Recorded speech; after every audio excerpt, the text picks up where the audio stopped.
यदा यदा ही धर्मस्य ग्लानिर्भवति भारत अभ्युत्थानम अधर्मस्य तदात्मानं सृजाम्यहम् परित्राणाय। क्या बात है, परित्राणाय साधूनां विनाशाय च दुष्कृताम्। साधुओं को सुख पहुंचाने के लिए, दुष्टों का विनाश करने के लिए मनुष्य के रूप में धर्म की जब हानि होती है, अधर्म बढ़ने लगता है, तो मानव के रूप में भगवान अवतार ले लेते हैं। तो मैं इसलिए धर्म की स्थापना के लिए आया हूं, मैं ये गादी मथुरा की लेने के लिए नहीं आया हूं।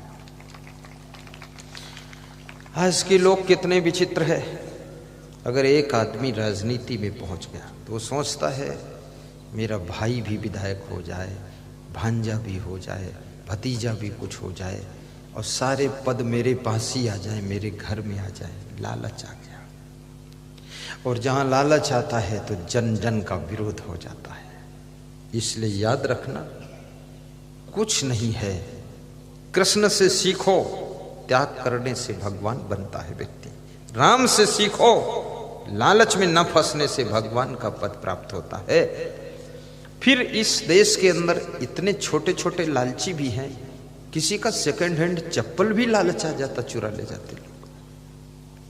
किसी का मोबाइल गिर जाए उस पर लालच आ जाता है, किसी के 10 रुपये गिर जाए वो भी लालच आ जाता, लोग रख लेते। और किसी की पायल गिर जाए तो भी उठाए लिए जा रहे हैं।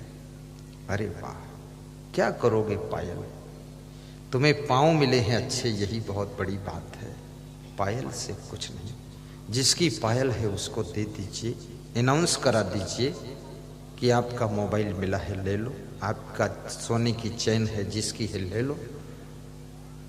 ये जीवन धन्य बनाओ, क्योंकि जो तुम्हारे कर्म में है, जो तुम्हारी किस्मत में है, वो तो आगे से तुमको मिलने वाला है। ये चोरी चंडाली करने से केवल नाम डूबने वाला है, और जो पुण्य है वो छीड़ हो जाते हैं और मनुष्य नीचे चला जाता है। इसलिए याद रखना, हमेशा त्याग के आभूषण पहन करके इस दुनिया के अंदर प्रवेश कीजिए। आप धनवान भी बनोगे, महान भी बनोगे और भगवान भी बनोगे।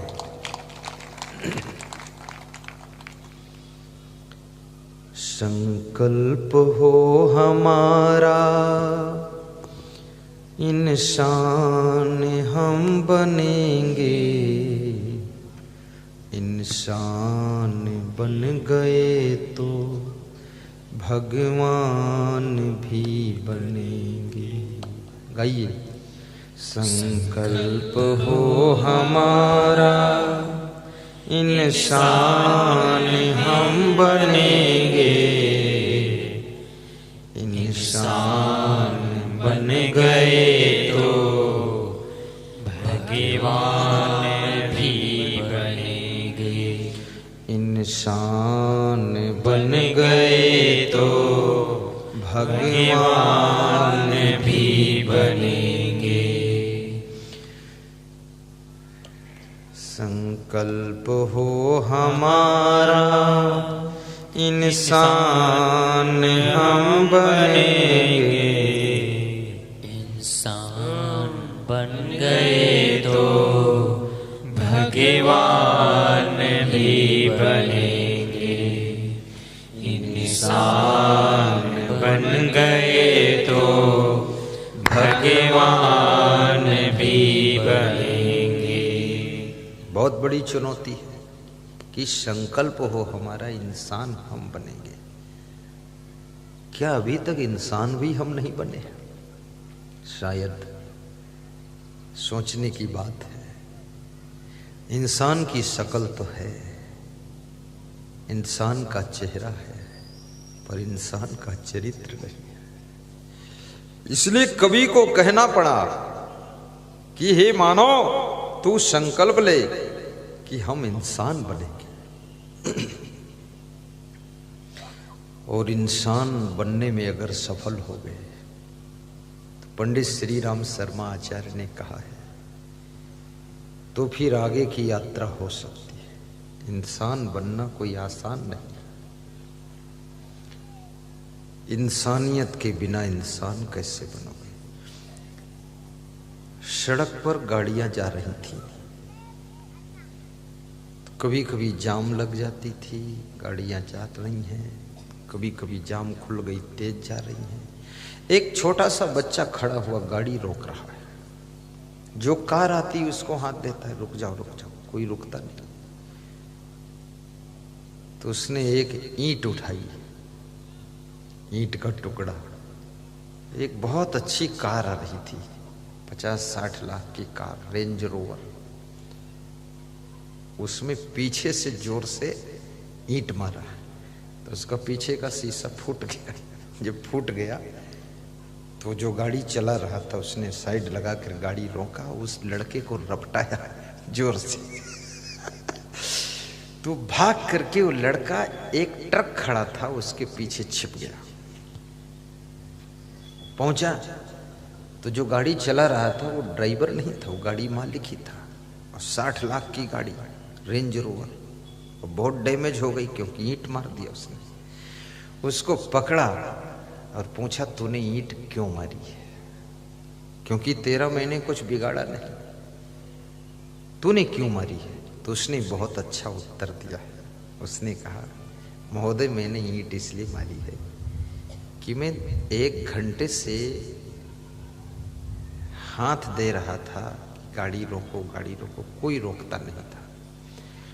तो मैंने सोचा ये शायद लोग इतने कठोर हो चुके हैं, अब ईंट मारकर ही इनको बताना पड़ेगा, तब ये सुनेंगे, नहीं तो इशारा भी नहीं समझ रहे, सुन भी नहीं रहे, इसलिए मैंने ईंट मार दी। तब तुमने गाड़ी रोक दी। तो बोले चलो ठीक है, गाड़ी रुक गई। तो रोकते क्यों हो, रोकने क्या जरूरत, क्यों रोका तूने ये तो बता। उसने कहा मेरा बड़ा भाई जो है उसको एक कार वाले ने ठोकर मारी है, वो सड़क के नीचे गिर गया है और उसको बहुत चोट आई है, बेहोश है, खून बह रहा, और मैं उसको उठाकर खींचकर ऊपर नहीं ला पा रहा हूँ, और मोटरसाइकिल भी टूट गई और मैं उसके साथ बैठा था।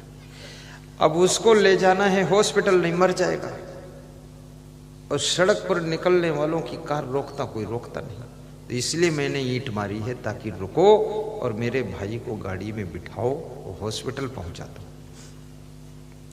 तो जिसके पास 60 लाख की गाड़ी थी, 60 लाख की गाड़ी कोई ऐसा वैसा आदमी थोड़े रखता, बहुत धनवान आदमी होगा, कोई कंपनी फैक्ट्री का मालिक होगा। तो उसके चेहरे पर हंसी आ गई और मन में सोचा कि क्या संसार है। नीचे उतर कर गया और उसको उठाया, खींच कर लाया, अपनी कार में लादा, तो सब सीट में खून लग गया, और फट से स्टार्ट किया और उस लड़के को भी बिठाया, उसके छोटे भाई को हॉस्पिटल पहुंचा, वहाँ ट्रीटमेंट चालू कराया। जब उस चोट लगे हुए घायल व्यक्ति को होश आया तो उसके चेहरे को देखकर मुस्कुरा दिया कि ठीक है अब तुम बच जाओगे, अब मैं जाऊं। तो छोटा लड़का जिसने ईंट मारी थी उसने हंस करके कहा कि मैं आपसे कैसे कहूं आप जाओ, क्योंकि आप तो मेरे लिए भगवान बन गए, मेरे भाई को जिंदगी आपने दिया है।